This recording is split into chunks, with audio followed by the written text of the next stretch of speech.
घने जंगल के बीचों बीच एक विशालकाय बरगद का पेड़ खड़ा था। इस पेड़ की शाखाओं पर दिन भर कई प्रकार के पक्षियों का चहचहाना सुनाई देता था। जंगल के तमाम पक्षी इस बरगद पर विश्राम करने आते थे और कुछ ने तो इसे अपना स्थायी निवास बना लिया था। बरगद की छांव में रहते हुए वे अपार सुख का अनुभव करते थे। जब हम किसी जगह या व्यक्ति के साथ लंबे समय तक रहते हैं तो हमें उनसे लगाव हो जाता है। यही हाल इन पक्षियों का था जिन्हें बरगद से गहरा प्रेम हो गया था। एक दिन जंगल में भयंकर सूखा पड़ गया। कई वर्षों से बारिश नहीं हुई थी और पेड़ पौधे सूखने लगे। बरगद भी पानी के अभाव में सूखने लगा और पक्षियों ने धीरे धीरे उसे छोड़ना शुरू कर दिया। अंततः जब बरगद पूरी तरह सूख गया और उसकी शाखाएं टूटकर गिरने लगीं, तो वहां रहने वाले सभी पक्षी दूसरे स्थानों पर चले गए। केवल एक बूढ़ा गिद्ध ही वहां रह गया। उसने देखा कि उसके सभी साथी पक्षी पेड़ छोड़कर चले गए हैं। कुछ पक्षियों ने उससे भी चलने को कहा, लेकिन उसने इनकार कर दिया। बूढ़े गिद्ध ने सोचा, मेरा जन्म इसी पेड़ पर हुआ है, मैं इसी पर बड़ा हुआ हूं। इस पेड़ ने मुझे जीवन के सारे सुख दिए हैं। आज जब यह पेड़ संकट में है तो मैं इसे छोड़कर कैसे जा सकता हूं? यह पेड़ मेरे लिए माता पिता जैसा है। मैं इस पेड़ को छोड़कर नहीं जाऊंगा, चाहे कुछ भी हो जाए। जो लोग अपने माता पिता को बुढ़ापे में छोड़ देते हैं वे बड़े स्वार्थी होते हैं। गिद्ध ने निश्चय किया कि वह मरते दम तक इस पेड़ का साथ नहीं छोड़ेगा। समय बीतता गया और पेड़ दीमक से ग्रसित होकर और भी कमजोर हो गया, लेकिन गिद्ध फिर भी उसे नहीं छोड़ा। वह दिन में अपना भोजन ढूंढने के बाद शाम को उसी सूखे हुए पेड़ पर लौट आता था। कई दिन इसी तरह बीत गए। जो पक्षी पेड़ को छोड़कर चले गए थे, उन्होंने सोचा, गिद्ध काका अभी भी उस सूखे पेड़ पर रह रहे हैं। वे सब उसे समझाने के लिए वापस आए और उससे बोले, गिद्ध काका, यह पेड़ अब मर चुका है। इसे छोड़कर किसी सुरक्षित जगह पर चलिए। यह पेड़ कभी भी गिर सकता है और आपकी जान भी जा सकती है। लेकिन गिद्ध ने कहा, भाइयों, यह पेड़ मेरे माता पिता के समान है। मैं इसी पर बड़ा हुआ हूं और इस पेड़ ने मुझे जीवन के सारे सुख दिए हैं। मैं इसे इस कठिन समय में नहीं छोड़ सकता। यह मेरी सबसे बड़ी खुदगर्जी होगी। गिद्ध की बातें सुनकर पक्षी निराश हो गए और लौट गए। वे इंद्र के पास गए और सारी बात बताई। इंद्र ने पक्षियों की बात सुनकर गिद्ध को समझाने का निर्णय लिया। इंद्र ने गिद्ध से कहा, हे गिद्धराज, यह पेड़ अब बहुत कमजोर हो चुका है। इसकी शाखाएं गिर चुकी हैं और इस पर एक भी हरा पत्ता नहीं बचा है। अगर यह पेड़ गिर गया तो आपकी जान भी जा सकती है। इसलिए इसे छोड़कर किसी सुरक्षित जगह पर चले जाइए। हे भगवान, जब मेरा जन्म हुआ था मेरे माता पिता मुझे इसी पेड़ पर छोड़ गए थे। मैं इस पेड़ पर बड़ा हुआ हूं और इसी पर रहते रहते बूढ़ा हो गया हूं। आज जब यह पेड़ संकट में है तो मैं इसे छोड़कर कैसे जा सकता हूं? मैं मरते दम तक इस पेड़ का साथ नहीं छोड़ूंगा। इंद्र गिद्ध की निष्ठा देखकर प्रसन्न हो गए और बोले, मैं तुम्हें वरदान देना चाहता हूं। बताओ तुम्हें क्या चाहिए? हे भगवान, मुझे वरदान नहीं चाहिए। इस पेड़ को वरदान दीजिए ताकि यह फिर से हरा भरा हो जाए और इसकी आयु बढ़ जाए। इससे हजारों पक्षियों का भला होगा। इंद्र ने गिद्ध की बात मान ली और पेड़ को फिर से हरा भरा बना दिया। पूरे जंगल में बारिश हो गई और जंगल के सभी पेड़ पौधे फिर से हरे भरे हो गए। जो जीव जंतु जंगल छोड़कर चले गए थे वे फिर से लौट आए। सभी पक्षी बरगद पर आकर चहचहाने लगे और गिद्ध काका की सेवा करने लगे। इस प्रकार गिद्ध ने अपने जीवन के आखिरी दिन सुखपूर्वक बिताए। हमें भी इस कहानी से यह सीख मिलती है कि हमें अपने अपनों का बुरे वक्त में कभी साथ नहीं छोड़ना चाहिए, विशेषकर अपने माता पिता का। वे हमारे जीवन दाता हैं और हमें पालने पोसने में उन्होंने जो कठिनाइयां सही हैं, उनका बुढ़ापे में सहारा बनना हमारा कर्तव्य है। बहुत समय पहले की बात है। समुद्र के किनारे एक छोटी सी गौरैया अपने घोंसले में रहती थी। एक दिन उसने 2 अंडे दिए। सुबह होते ही उसने सोचा, मैं जल्दी से दाना चुगने जाती हूँ, तब तक मेरे अंडे यहाँ सुरक्षित रहेंगे। किसी को नहीं पता कि मैंने 2 अंडे दिए हैं। गौरैया दाना चुगने चली गई। उसे दाना चुगने में शाम हो गई, लेकिन जब वह वापस आई तो उसने देखा, अरे मेरे अंडे कहाँ गए? यहाँ तो कोई भी नहीं है। उसने देखा कि समुद्र हंस रहा है। गौरैया ने पूछा, समुद्र, क्या तुमने मेरे अंडे लिए हैं? तुम हंस क्यों रहे हो? मुझे सच सच बता दो, मेरे अंडे कहाँ हैं? तुमने ही मेरे अंडे चुराए हैं। मेरे अंडे वापस करो। समुद्र ने जवाब दिया, नहीं, मैंने तुम्हारे अंडे नहीं लिए। मैं क्यों तुम्हारे अंडे लूंगा? मुझे तुम्हारे अंडे चुरा कर क्या मिलेगा? मुझे नहीं पता तुम्हारे अंडे कहाँ हैं। मुझे परेशान मत करो, खुद ही ढूंढ लो अपने अंडे। समुद्र की बात सुनकर गौरैया को गुस्सा आ गया। उसने कहा, अगर तुमने मेरे अंडे वापस नहीं किए तो मैं तुम्हें पूरा सुखा दूंगी। एक माँ की ताकत को तुम नहीं जानते। माँ अपने बच्चों पर कोई आंच नहीं आने देती। समुद्र हंसते हुए बोला। तू मुझे सुखाएगी? तू गौरैया, चल ये कोशिश करके देख ले। गौरैया गुस्से में अपनी छोटी सी चोंच में समुद्र का पानी भरती और किनारे पर उड़ेल देती। पास से गुजरते हुए एक चिढ़ा ने पूछा, अरे गौरैया बहन, आज तुम दाना चुगने नहीं आई? और तुम यह क्या कर रही हो? गौरैया ने जवाब दिया, मैं समुद्र का पानी सुखाकर अपने अंडे वापस लूंगी। तुम जाओ, मुझे अपना काम करने दो। चिढ़ा ने कहा, पर गौरैया बहन, यह कार्य असंभव है। इस तरह तुम समुद्र का पानी नहीं सुखा पाओगी। गौरैया दृढ़ निश्चय के साथ अपने कार्य में लगी रही।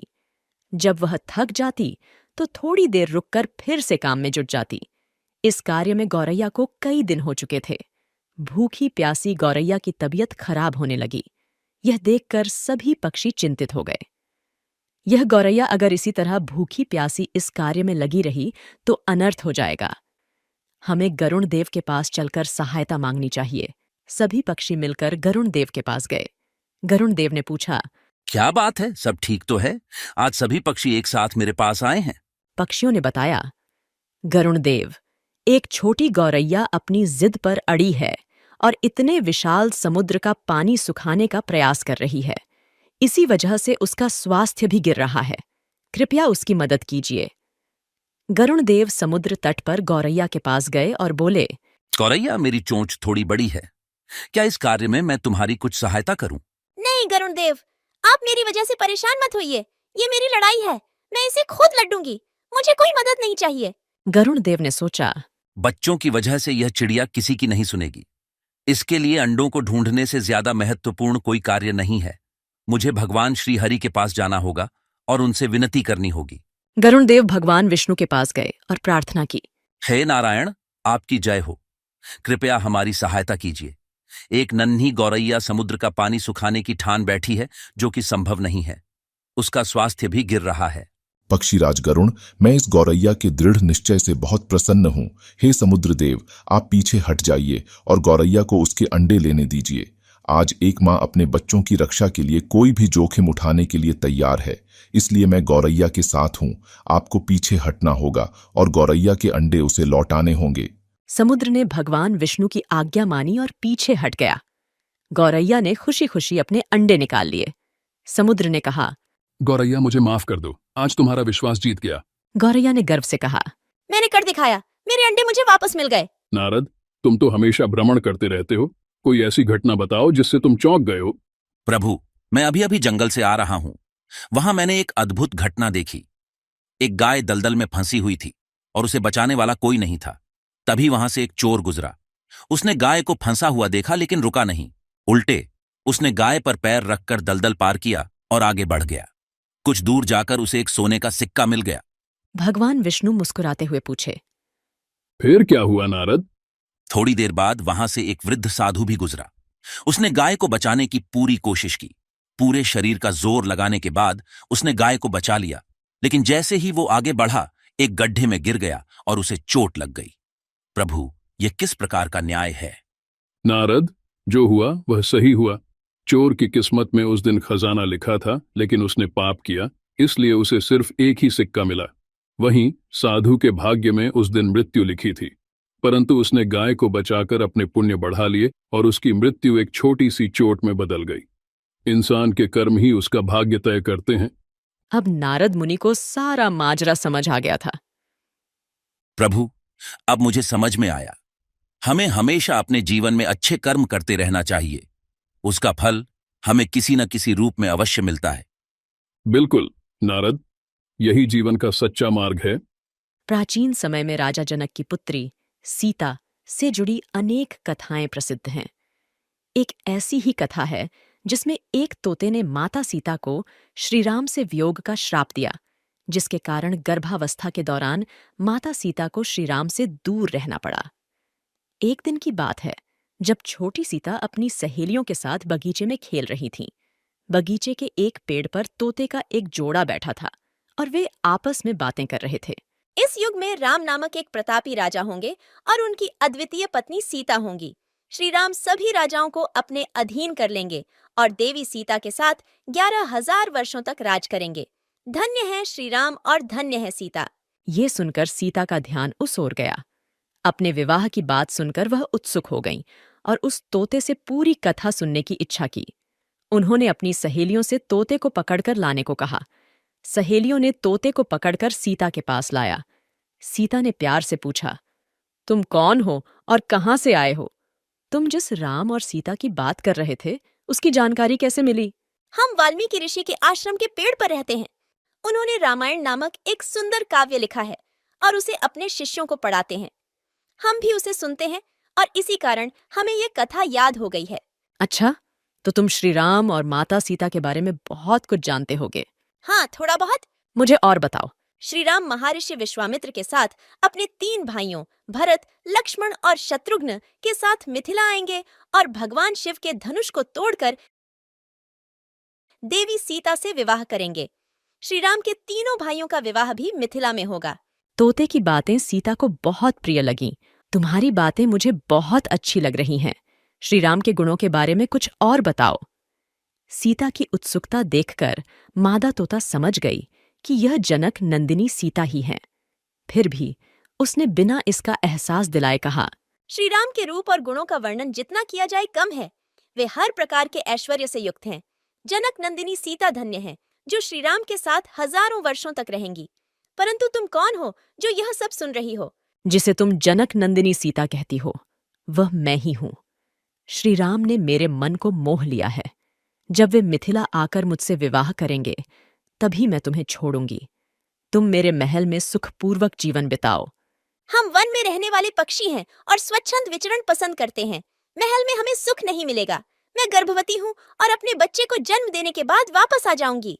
पेड़ पर बैठे उसके पति तोते ने भी सीता से विनती की, हे जनक नंदिनी, उसे छोड़ दो। वह गर्भवती है और महल में नहीं रह सकती। दोनों तोते सीता से उन्हें छोड़ने की मिन्नतें करते रहे, परंतु सीता अपनी जिद पर अड़ी रहीं। तोते की पत्नी का वियोग असहनीय हो रहा था और वह क्रोधित हो गई। उसने श्राप देते हुए कहा, गर्भावस्था में मुझे तुम अपने पति से अलग कर रही हो, इसलिए मैं तुम्हें श्राप देती हूँ कि गर्भावस्था में तुम्हें भी अपने पति से अलग होना पड़ेगा। इतना कहकर मादा तोता राम राम कहकर मर गई। थोड़ी देर बाद नर तोता भी पत्नी के वियोग में मर गया। कहा जाता है कि यही तोता अगले जन्म में धोबी बना और उसके लांछन के कारण ही माता सीता को श्री राम से दूर होना पड़ा था।